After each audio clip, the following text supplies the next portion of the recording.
I love it. उसकी वजह ये है कि जिस बैलेंस के साथ राइटर ने दोनों जनरेशन्स को, बल्कि 3 जनरेशन्स कह लें आप, एक साथ चल रही हैं इस वक्त। तो जो एपिसोड अभी मैंने देखा, जो ख़ास तौर पे जिसमें नुमान एजाज अरशद महमूद साहब के साथ बैठते हैं और पूरी फैमिली ने बैठ के अपना भी एक एंगल समझाया है कि हम क्या करें ऐसी सिचुएशन में।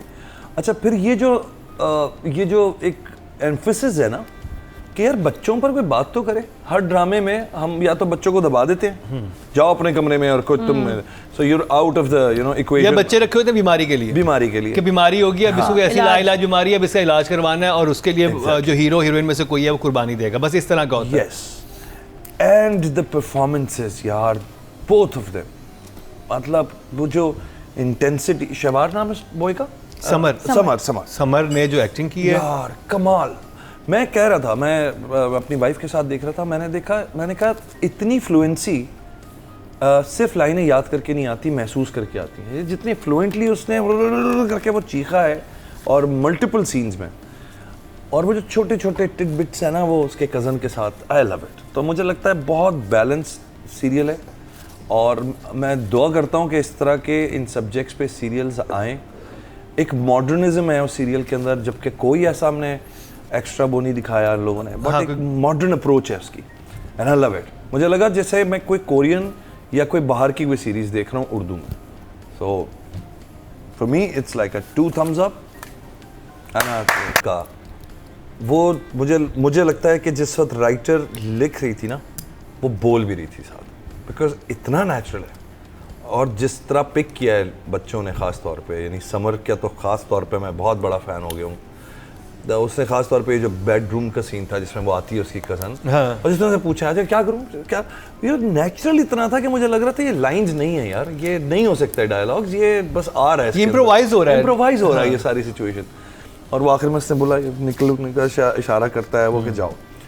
तो आई थिंक कि इस तरह की इंटेलिजेंट राइटिंग जिसमें आप फोर्सफुली डायलॉग बाजी पे आपका जोर ना हो, और वो जो मैसेज है बिहाइंड द लाइंस, उसको आप जब मतलब मेरे ख्याल में पेश करना चाह रहे हो, तो इस तरह की राइटिंग की हमें बहुत ज़रूरत है पाकिस्तान में। बिकॉज यही थी, मुझे तन्हाइयाँ याद आ गया, मुझे वो वक्त आ गया जब हम रियलाइज़ ही नहीं करते थे उस उम्र में जाके कि यार ये लाइंस होंगी या दकारी हो रही है, ये लगता है जैसे किसी के घर में आप चले गए।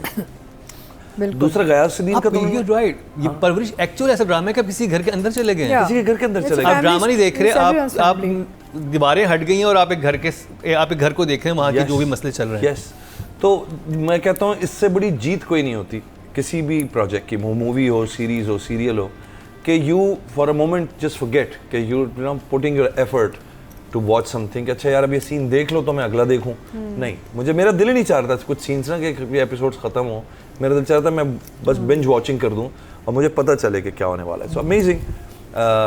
किरण, क्या नाम बताया आपने? किरण सिद्दीकी, ज़बरदस्त। मैं उनको तो दूंगा 9 नंबर दूंगा मैं। 9? हाँ 9। और मीसम के लिए? मीसम बहुत समझदार डायरेक्टर है। मैं आपको एक बात बताऊँ, मेरी मीसम से भी ऑनलाइन भी बात हुई।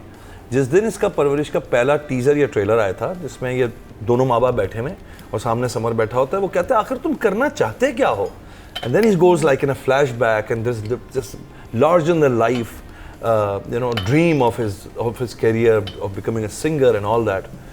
जब वो टक टक टक टक सारा चला ना और वापस आता है और वो बड़े पोलाइटली कहता है कुछ नहीं, I loved it, कि इतना कुछ है उसके दिमाग में ऐसे Gen Z, और वो माँ बाप को नहीं एक्सप्लेन कर पाएगा। लेकिन वो बैरियर ऐसा होता है ना बच्चों के और पेरेंट्स के दरमियान में कि बच्चे एक्सप्रेस नहीं कर पाते वो क्या बनना चाहते हैं। अच्छा, कभी कभी बैरियर नहीं भी होता, it's like they can not translate how big there thinking.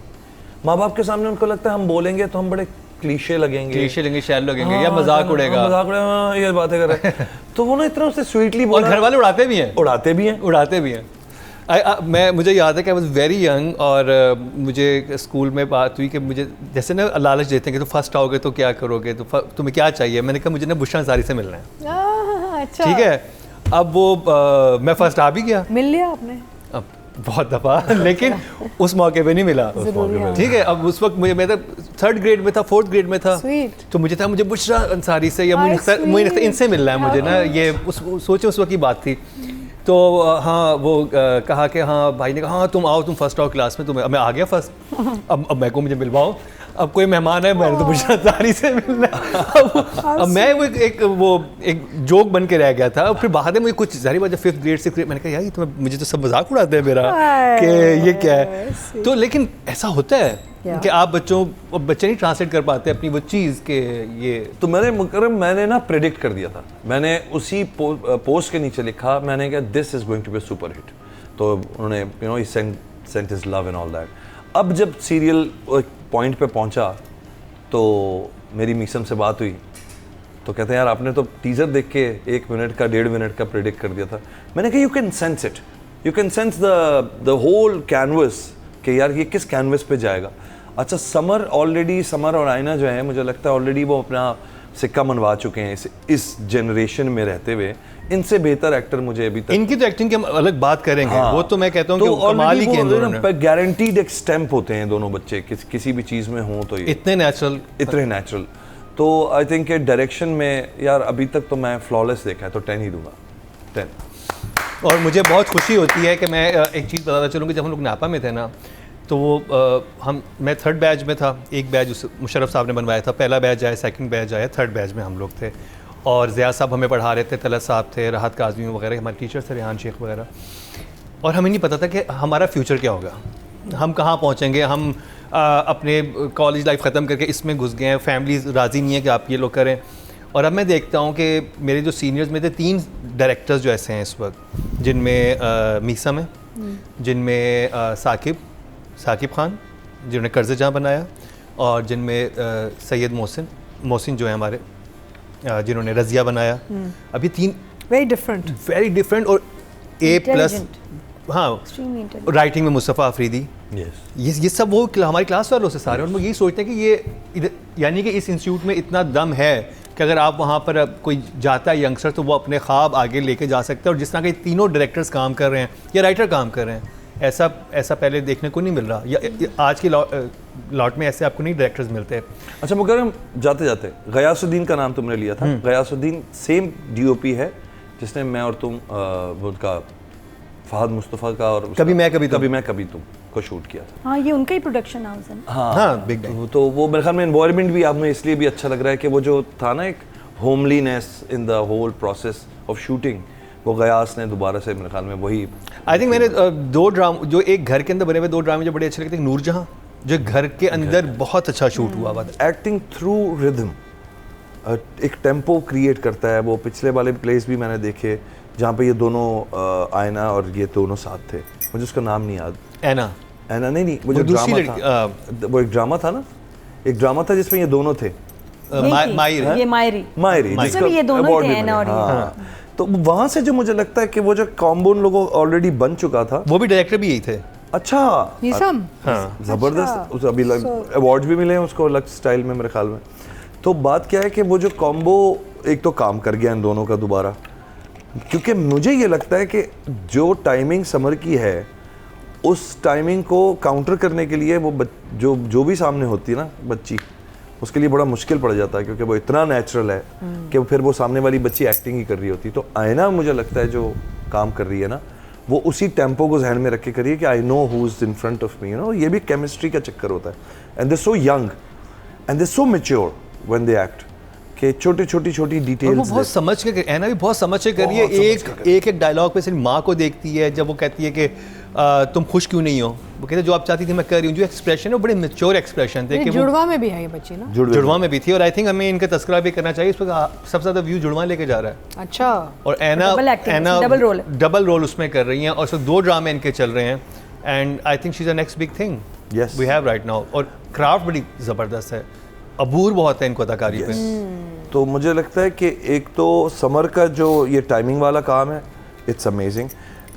फिर वो जो एक बच्चा जो बाहर से आया हुआ होता है, हम ना फोर्सफुली किसी भी बच्चे को, यंगस्टर्स को हम हुलिया वो देने की कोशिश करते हैं कि लगे बाहर से, वो 100% लग रहा है कि बाहर से आया हुआ बच्चा है, ठीक है ना, और वो बाहर रहता होगा। और वो जो अबुल उन्होंने साथ में कास्ट कर लिया, बिल्कुल एक देसी लुकिंग, और वही भाई है वो कर रहा है ना, तो वो लग रहा है कि हाँ यार एक गोरा टाइप कज़न है, एक थोड़ा देसी टाइप कज़न है। Beautifully done. तो भाई 10 से ऊपर ही, मैं तो कहता हूँ 100 नंबर्स फॉर समर, और बस इसी तरह जीते रहो भाई। और ऐना भी 10।